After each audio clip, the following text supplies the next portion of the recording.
안녕하십니까. 기획재정부 국제금융국장 윤태식입니다.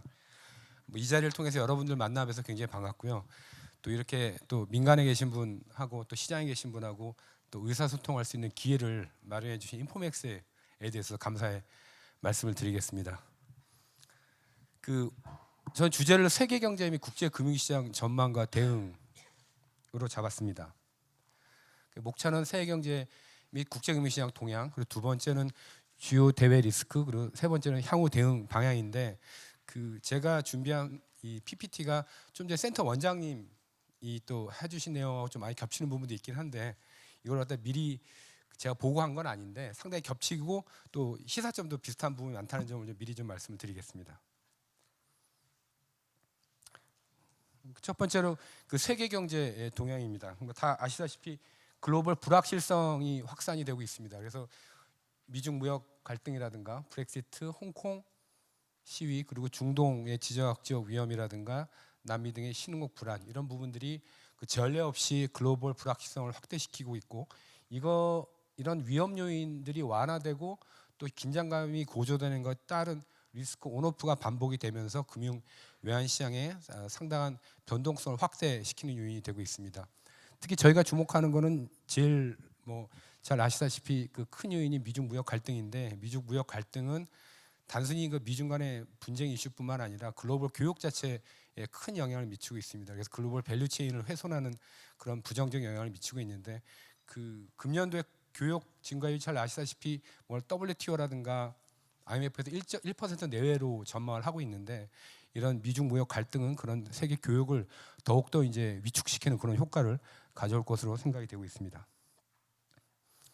세계 경제 동반 둔화라고 싱크로나이즈 슬로우다운이라고 이제 표현이 되고 있는데, 이게 IMF 총재가 게오르게바 총재가 최근에 취임을 하면서 이제 처음 시작한 발언인데, 이게 결국에는 전 세계 90%가 작년하고 금년에 걸쳐서 성장 둔화를 겪고 있다는 그런 의미입니다. 그래서 그거를 한 단어로 이제 축약해서 표현한 게 싱크로나이즈 슬로우다운이라는 표현을 썼는데, 좀 전에도 원장님 말씀하셨지만 제조업 PMI라든가 글로벌 제조업 PMI, 그리고 미국, 독일, 중국 전반적으로 제조업이 상당히 안 좋은 상황에 있습니다. 보시다시피 그래프가 우하향으로 계속 내려가고 있는 상황이고, GDP 성장률을 보더라도 2018년하고 2019년 전망을 보게 되면 이게 지난 10월에 IMF 전망을 토대로 한 건데, 대부분 국가들이 이제 올해 성장이 둔화가 되고 있고, 특히 주목할 만한 거는 이제 글로벌 제조업이 안 좋고 이제 교육이 둔화되다 보니까 수출이라든가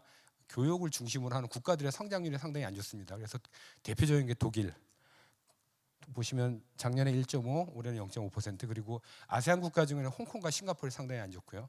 그리고 우리나라도 마찬가지로 제조업 기반이고 수출 위주이기 때문에 상당히 좀 부진한 그런 성장률을 저희가 경험하고 있습니다.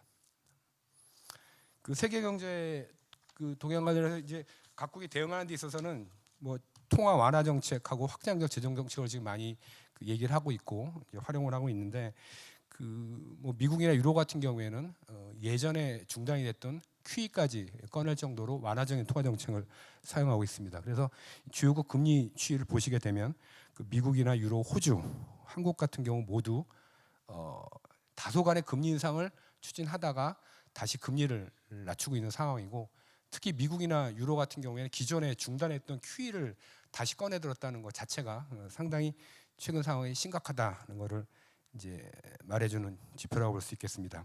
그리고 확장적 재정 정책 관련해서는 대부분 IMF나 OECD 같은 경우에 최근 같은 상황에서는 재정적인 버퍼가 있으면 확장적 재정 정책을 적극 사용해야 된다는 그런 입장이고요. 이거 관련해서는 우리나라에서도 보면 확장적 재정 정책 관련해서 재정 건전성 얘기가 많이 나오긴 하지만 국제 신평사라든가 국제 기구 얘기를 많이 들어보면 확장적 재정 정책의 필요성에 대해서는 다 공감을 하고, 단지 이거를 어디다 쓸 것인지 하고 확장적 재정 정책에 따른 재정 건전성이 얼마만큼 빠른 속도로 나빠지느냐, 이 부분에 대해 좀 초점을 맞추고 있습니다. 그래서 어떤 특정 레벨을 가지고 GDP 대비 국가 채무 비율이 몇 퍼센트 이상이면 된다 안 된다 보다는 확장적 재정을 통한 재원의 효율적 활용, 그리고 더 나아가서 재정 건전성의 악화 속도, 이 부분이 이제 국제사회는 좀 더 관심이 많다, 이런 말씀을 드리겠습니다.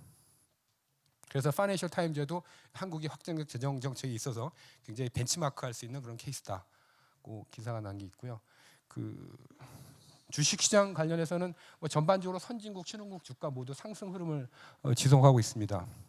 다만 이제 대외 이벤트에 따라서 변동성이 확대되고 있는데 그 오른쪽에 보시면 미 금리 인상이라든가 뭐 미 정부 셧다운 그리고 관세 맞대응 그리고 환율 조작국 이 이제 중국 지정된 부분 그리고 미국에서 리세션에 대한 공포가 확산되고 하는 대외 이벤트에 따라서 그 미국 그 주가도 상당히 많이 이제 변화되고 있다는 말씀을 드리겠습니다. 이게 빅스 지수, 변동성 지수인데 이 변동성 지수에 크게 이제 올라가는 변동 요인이 대부분 대외 이벤트에 따라서 이렇게 변동성이 확대되고 있습니다. 채권 시장 관련해서는 그 전체적으로 뭐 완화적인 통화 정책하고 안전자산 선호 확대 등으로 전반적으로 하락세를 보이고 있습니다. 그래서 미국이나 우리나라도 마찬가지고 특히 독일은 마이너스 금리로 이제 금년부터 떨어졌고요. 이에 따라서 이 마이너스 채권 이제 금리 이의 비중이 이제 굉장히 많이 증가를 하고 있습니다. 그래서 이 차트에 보시면 이게 이제 주요국 24개국 투자 등급 채권을 기준으로 했을 때 마이너스 채권 금리의 비중과 그 금액을 따진 건데 그 사상 최대치를 찍은 게 올해 8월입니다. 올해 8월 17조 불에 해당하는 마이너스 금리 채권이 발행이 됐고 그게 전체 좀 전에 말씀드린 24개국 그 투자 등급 채권 기준을 보게 되면 사상 최대치가 30%까지 올라갔으니까 굉장히 많은 수치까지 올라갔고 그게 이제 오른쪽 표를 보시면 최근에는 다소 이제 하락을 해서 전체 아까 말씀드린 그 모수에 비해서 20% 수준으로 떨어지긴 했지만 아직까지 마이너스 금리 채권이 상당히 비중이 늘어나고 있다라는 말씀을 드리겠습니다.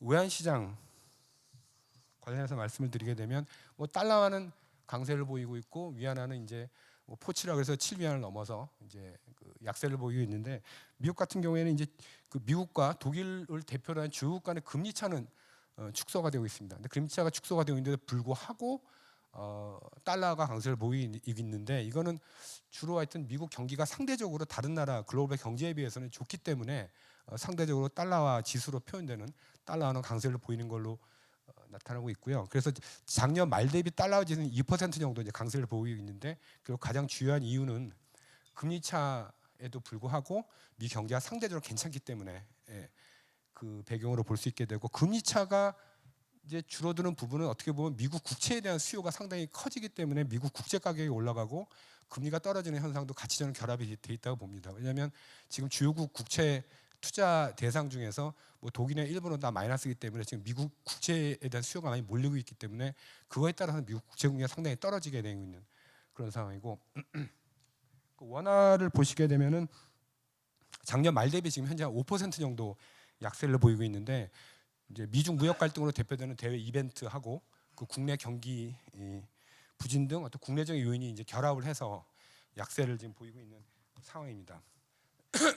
그래서 제가 이제 달러와 그 원 달러하고 그 원 위안을 갖다 그 달러 위안을 같이 보여준 거는 최근에 이제 외환 시장 이슈가 이제 그 위안화 동조화 이슈가 상당히 좀 부각이 된 걸로 알고 있는데 이 보시게 되면은 평상시에는 동조화가 많이 일어나고 있지 않은데 어떤 대외적인 이벤트 특히 이제 미중 무역 갈등 같은 이벤트가 발생하면 동조화 현상이 굉장히 두드러진다는 점을 갖다 잘 알 수 있습니다. 제가 이 다음 슬라이드의 그 부분에 대해서 조금 더 추가적으로 설명을 드리고자 합니다.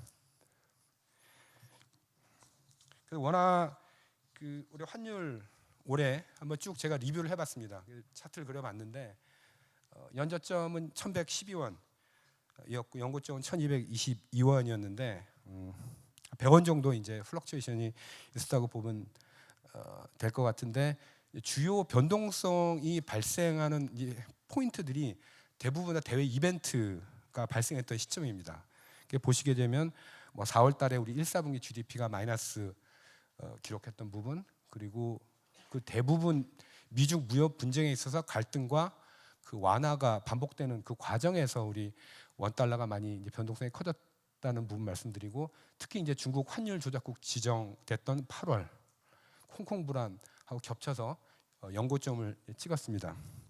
그래서 요거를 좀 이렇게 저희가 한번 쭉 리뷰를 해보니까 이게 외환 시장에서 환율 움직임에 있어서 영향을 주는 게 이제 크게 보면 수급 요인이 있고 대외 이벤트 요인이 있다고 보면 올해는 외환 수급상의 이슈보다는 대외 이벤트에 의해서 영향을 상당히 많이 받았다라는 게 하나의 그냥 그 관찰 포인트라고 할 수 있겠습니다. 그래서 수급도 사실 경상 흑자가 줄면서 다소간의 어떻게 보면 경상 측면에서의 그 달러 그 공급이 줄어든 측면이 있긴 하지만 그런 것보다는 대외적인 그 이벤트에 따른 리스크 온오프의 영향을 많이 받았다는 게 하나의 그 포인트고요.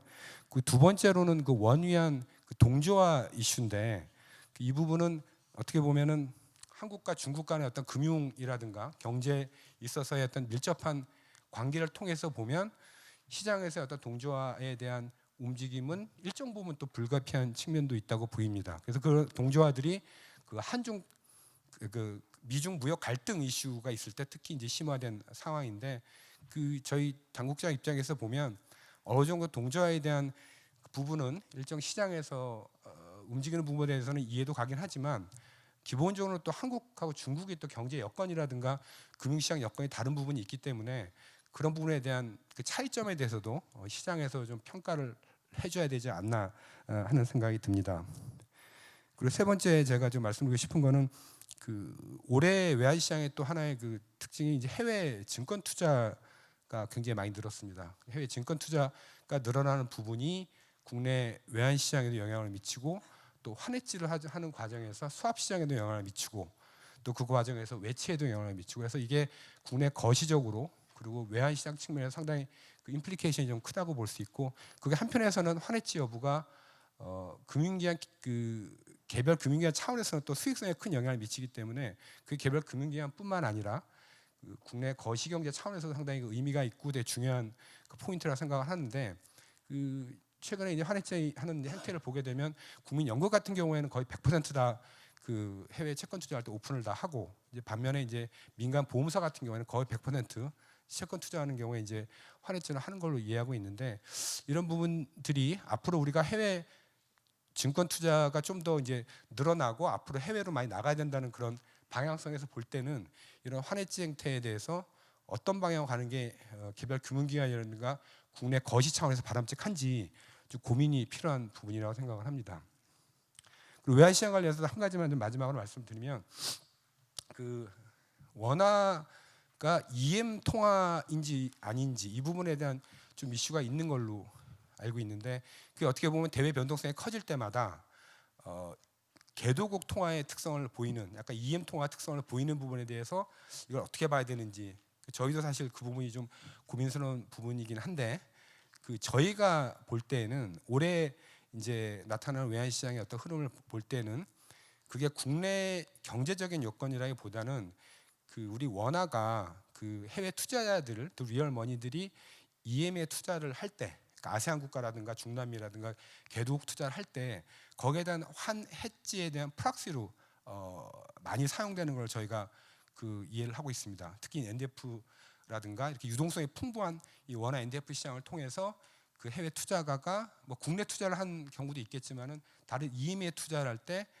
거기에 대한 환해지 수단으로 이제 원화를 많이 이용을 하다 보니까 그런 과정에서 이제 한국 원화가 EM이라는 인식이 좀 많이 좀 각인되지 않았나는 생각이 드는데 저도 그런 부분은 뭐 아까 위안화 동조하고 마찬가지로 어느 정도 시장에서의 흐름은 뭐 불가피하다 생각을 하지만 그거 자체가 갖고 있는 게 사실 한국 경제에 대한 뭐 신뢰라든가 한국 경제에 대한 인식을 바탕으로 한 건 아니지 않느냐라는 생각을 가집니다. 그래서 한국 경제가 실물 경제라든가 경제 체질 입장에서 볼 때는 EM이 아니라 선진국에 더 가깝다 얘기를 하는데 그런 부분에서도 시장에서 좀 재평가가 필요하지 않나 하는 생각입니다.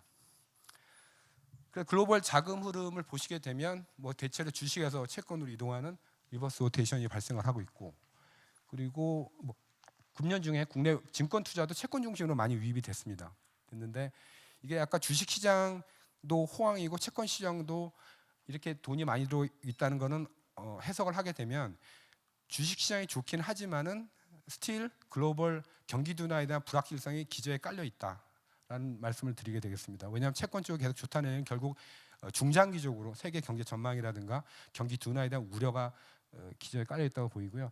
주식 자금은 글로벌 펀드 자금 유출로 보게 되면 주식은 유출, 채권은 유입 쪽으로 지금 추세가 돼 있고, 그 국내 외국인 증권자금 같은 경우에 보면 이제 올해 주식이나 채권 전체적으로 다 순유입입니다. 그래서 지금 뭐 외국인 전체는 560조 정도의 33% 비중인데 이 부분도 거의 사상 최고치 수준이고 채권도 마찬가지입니다.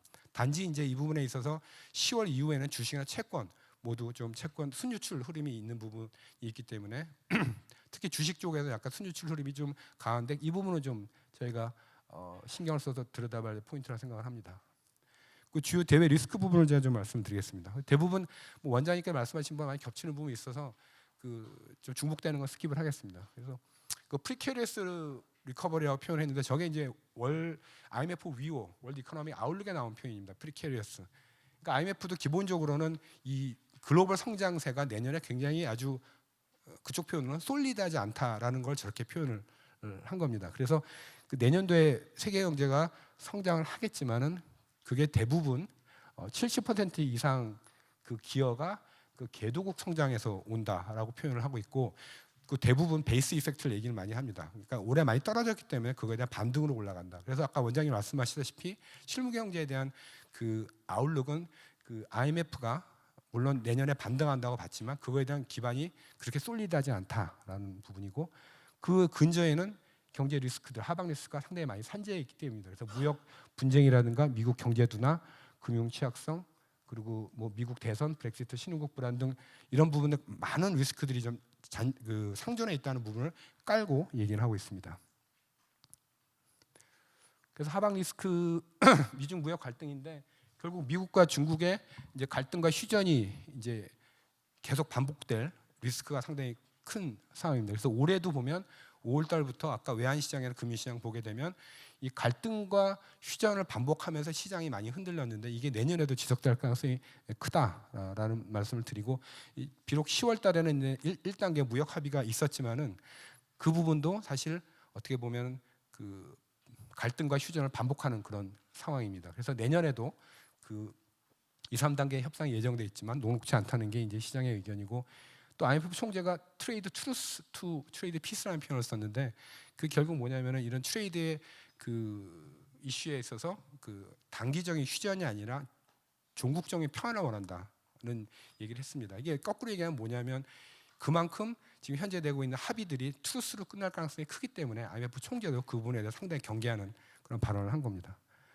그 중국 경제 성장 둔화 부분인데 이 부분도 뭐 다 아시는 내용이긴 한데 그간 성장률을 보시게 되면 2010년도 10%에서 계속 가파른 지금 하락세를 보이고 있습니다. 그래서 내년에 IMF는 5.8까지 하락하는 걸로 봐서 6% 밑으로 떨어지는 부분 상당히 좀 시장에서는 이제 크게 받아들이고 있는 것 같고요.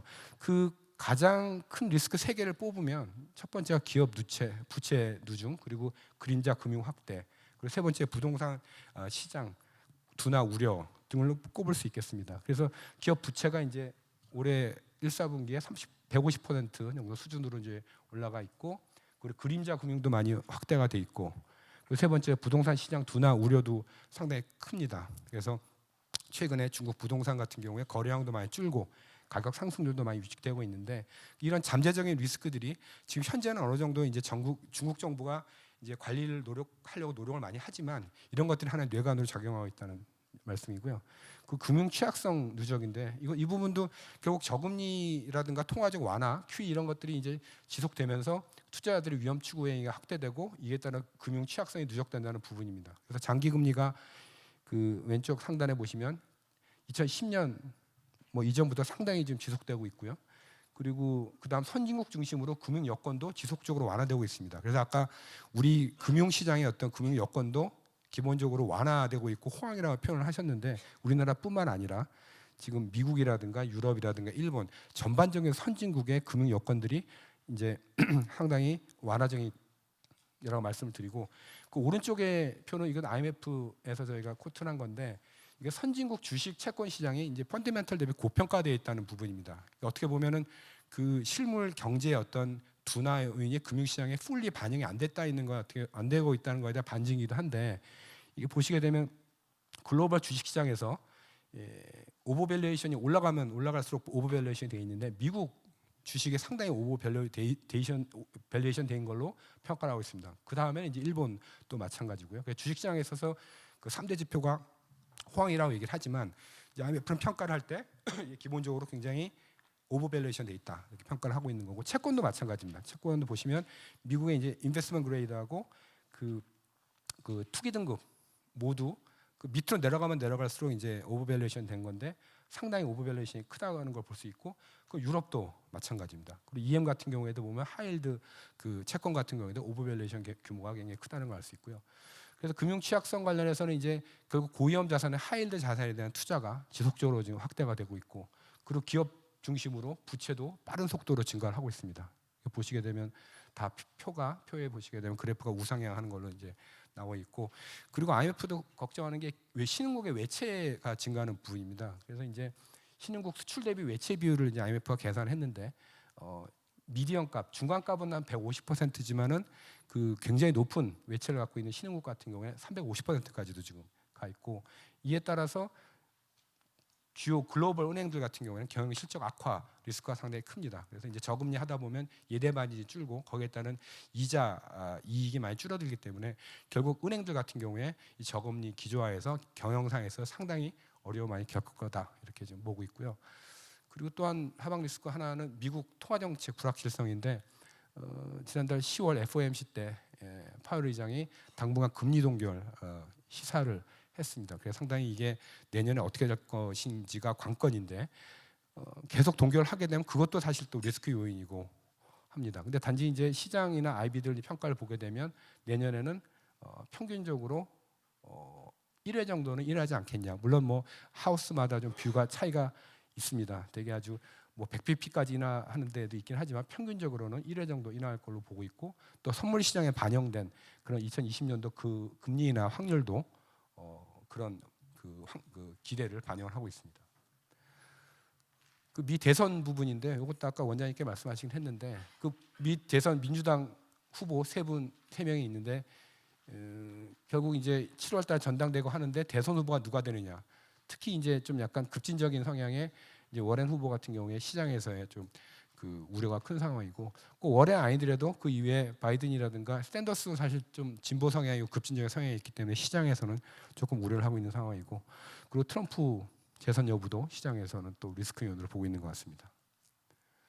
그리고 브렉시트 부분인데요. 2012 그러니까 12월 12일 날 조기 총선이 있게 되는데 결국 1월 말에 브렉시트 시한 계기로 해서 그 영국과 EU 간의 갈등이 재고조될 가능성도 큽니다. 그래서 12월 12일 날 보수당이 재집권을 하게 되면 이제 기존 브렉시트 합의안을 이제 의회 비준을 추진하고 그리고 이제 내년 그 1월 그 말로 EU 탈퇴를 추진할 텐데 하고 만약에 노동당이 승리하게 되면은 뭐 브렉시트 재협상이라든가 그리고 또 내년 여름 정도에 2차 국민투표를 또 추진할 걸로 공약을 내걸고 있습니다. 오른쪽에 이제 이 브레이킹 뉴스라 쓴 거는 제가 이게 브렉시트가 얼마나 EU 내에서도 어려운 과제인지에 대한 한 조크인데 이게 보시면 all EU country except UK left EU and created the EA because it was easier than Brexit. 그러니까 그 EU에서 UK가 혼자 나가는 것보다 UK를 혼자 두고 나머지가 나가는 게 더 쉽다고 이제 생각할 정도로 EU 내에서도 이게 브렉시트가 진짜 어려운 과제라고 생각을 하는 것 같습니다. 그리고 하방 리스크 관련해서의 정치적 불확실성, 홍콩이나 중동, 남미, 특히 홍콩 같은 경우 우리나라하고도 가깝기도 하고 어떻게 보면 미중 무역 갈등 이외에는 제일 저희가 주목해야 될 리스크라 생각을 하는데 지금 현재 홍콩 금융시장 자체는 생각보다 그렇게 불안하지는 않습니다. 뭐 주가라든가 뭐 환율, 뭐 오버나잇 금리라든가 외환 보유액, 뭐 자본 유출을 봤을 때 그렇게까지 불안하지 않지만은 이게 앞으로 더 장기화되고 또 뭐 중국과 연계해가지고 상황이 심각해지면 상당히 좀 테일 리스크로 작용할 가능성이 크다고 보고요. 뭐 중동도 여러 가지 그 불안 요인이 있고 또 중남미의 파퓰리즘도 상당히 저희가 주목해야 될 요인이라 생각하겠습니다. 저희가 대외 리스크 부분을 제가 좀 말씀드렸는데 특징을 말씀드리면 이 앞에 두 개는 저희 특징 관련된 부분인데 이 실물 경제 리스크 요인이 아직 국제 금융 시장에 완전히 프라이싱 면에서 반영되어 있지 않다. 아까도 원장님도 비슷한 취지의 반응을 하셨는데 그게 뭐 결국 완화적 토화 정책이라든가 그런 그 QE라든가 이런 걸 통해 가지고 겉으로 보기에는 굉장히 좋아 보이지만은 실무 경제 리스크가 100% 반영되어 있지 않다는 부분하고 이 대외 리스크가 과거하고 좀 차이점이 몇 개 있는 것 같습니다.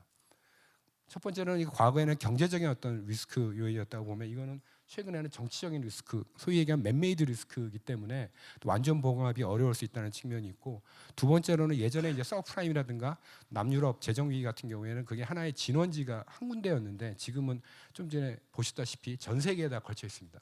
뭐 그런 두 가지 특성에 따라서 이게 내년에도 장기화되고 있고 완전히 봉합되지 않을 상태로 계속 끌고 갈 수가 있다라는 거고, 그리고 세 번째 이제 네 번째는 정책 대응 관련해서 우리가 좀 신경 써야 될 부분인 것 같은데, 새로운 정책 환경, 우리가 겪어보지 못한 여러 가지 저금리라든가 마이너스 금리, 뭐 저출산, 뭐 4차 산업革命 이런 상황에서는 좀 기존 통화 정책이나 재정 정책의 정책 당국자들도 패러다임을 좀 바꿀 필요가 있다라는 이제 생각이고, 과거의 QE도 그런 차원에서 뭐 정책 패러다임의 전환이었고, 그리고 파퓰리즘 시대 정신 이 부분인데 이건 남미의 이라든가 그런 쪽의 정치 분할을 보게 되면 결국 파퓰리즘과 시대 정신을 갖다가 어떻게 좀 차별해서 구분해서 봐야 되느냐, 어떻게 보면 이게 굉장히 좀 차별화되기거나 구분하기 쉽지 않은데 국민의 어떤 정당한 요구라든가 요청, 의견을 갖다가 정치를 통해 가지고 경제 부분이 잘 받아들이고 소화하는 게 결국에는 그 남미 정치 불안의 관건이 되지 않겠냐, 그런 말씀을 드립니다. 그리고 향후 대응 방안 관련해서는 우리 한국 경제는 뭐 잘 아시다시피 이제 대외 건전성이 상당히 양호합니다. 그래서 국가 신용 등급도 사상 최고 수준이고 CDS 프리미엄도 글로벌 위기 이후에 사상 최고 수준 기록하고 있고요. 그래서 신용 등급 같은 경우에 올해 이제 3개사가 이미 다 신용 등급을 다 결정을 했는데 기존의 AA 수준 또는 AA 마이너스 수준을 갖다 다 유지했다는 말씀을 드리고, 외환 보유액도 4,060억 불이기 때문에 외화 유동성 관련된 부분도 상당히 견고하다라는 말씀을 드리고, 특히 이제 외화 유동성 부분은 저희도 신경을 많이 쓰는 게 과거의 위기 때 항상 제일 큰 첫 번째 샥은 다 외화 유동성에서 왔습니다. 외화 수합 시장이라든가 CRS라든가 환율도 중요하지만 유동성이 사실 어떻게 보면 환율 시장에 영향을 미쳤기 때문에 사실 유동성 부분이 중요하다는 말씀을 드리고, 좀 전에 최재형 의원님 말씀하셨지만 예전에는 G20이라든가 통화 수합 통해서 유동성 부분을 저희가 도움을 많이 받았지만 최근에 각자 도생하는 그런 그 자국 그 이익을 우선시하는 분위기에서는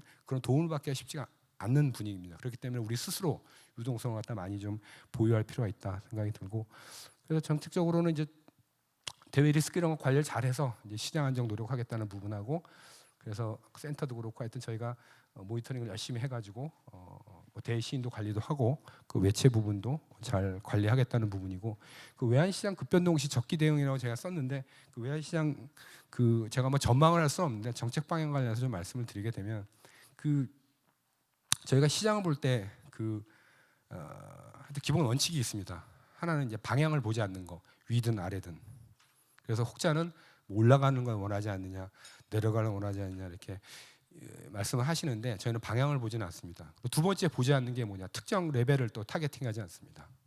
두 개는 저희가 안 본다는 말씀을 드리고, 그럼 저희가 뭘 관심을 가지고 보느냐는 거는 변동성입니다. 변동성. 위든 아래든 특정 기간 내, 일정 기간 내에 변동성이 크냐 작으냐, 과도하냐 과도하지 않느냐, 그걸 저희가 보고, 두 번째로 저희가 보는 거는 그 변동성의 요인이 그 실물이나 아니면 투기적 요소라든가 시장 패닉 이런 부분들이 많이 가미돼 있느냐 안 돼 있느냐, 그걸 두 개를 봅니다.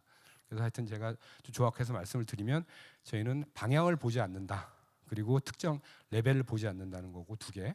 저희가 보는 거는 그 일정 기간 내에 변동성 부분을 저희가 굉장히 신경을 쓴다는 거고, 두 번째로는 그 변동성의 요인이 투기적 요인이냐 아니면 실수 거래냐 이런 부분들을 본다는 말씀을 드립니다. 자, 이게 마지막 슬라이드인데요. 저희 정책 방향인데 저희가 경제 활력도 제고하고 경제 체질도 개선하기 위한 이런 정책 대응 방향을 저희 추진하고자 합니다. 그래서 내년도 경제 정책 방향은 12월 달에 발표가 될 텐데 저희가 이제 확장적 재정 정책도 추진하고 투자 내수, 수출 활성화, 정책 지원도 지속하고 중장기적으로 미래 성장 동력 확충을 위한 혁신 성장 및 구조 개혁도 추진하고자 합니다. 이상 두서없이 저기 좀 말씀을 드린 것 같은데요. 하여튼 이 기회 통해서 이렇게 말씀드리게 된 거를 굉장히 기쁘게 생각합니다. 감사합니다. 예. 네, 지금까지 윤태식 기획재정부 국제금융국장의 발표